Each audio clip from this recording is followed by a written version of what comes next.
Okay, the next part of the practical, we're actually going to look at displaying colour displays rather than just this black and white grayscale stuff that we've been looking at so far.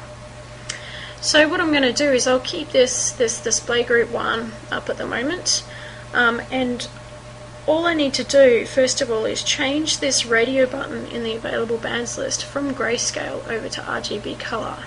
So if I click on that one to start with, you'll now see that I have an option for red, green and blue bands to be displayed in the display group. We're going to go a little bit more into colour later on in this practical, and also we'll be talking about it a lot more through the semester, because this is one of the critical things that you need to get used to working with. But first of all, just take my word for it here to say that all I need is the colour bands red, green and blue to display any colour that I like. Now what I'm going to do here is, with the red radio button ticked here, I'm going to click on band 3. Okay, and you'll see that it says red, band 3 is now listed as red.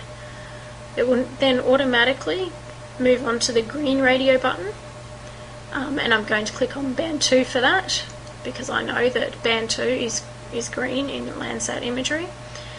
And for the blue radio button, I'm going to click on band 1.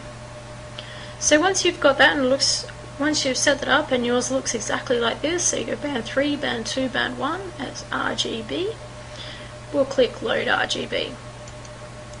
And what you see now is the same Landsat image, but it looks pretty much how you would see things if you were flying over this particular area. Okay, so features that are green, trees, etc., look green in your image. Features that are blue, like water, look blue in your image.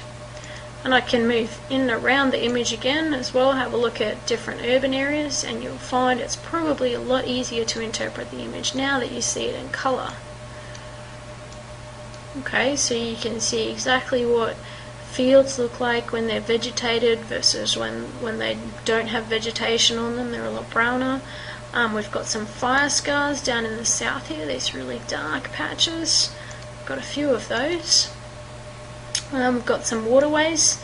This waterway here is probably got a lot of sediment in it. It's reflecting a lot of light compared to some of the deeper water areas, for example. And we've got a range of deep to shallow water through here. Now this is part of the practical where it's really important for you also to have a play at looking at different band combinations. So what I said, we did a 3-2-1 as RGB here, having a look at how this will look as a true colour composite. The next most common band display that people often use is a 4-3-2. So if I was to do this, red radio button, click on band 4, green radio button, band 3, blue radio button, band 2, and go load RGB. Our image looks really different. What you see now is come to an area where you might be a little bit familiar with now. We've got Darwin downtown area, a lot of mangroves in here, and where you would expect those to be green, they're now coloured red. And this is because we're looking at near infrared light.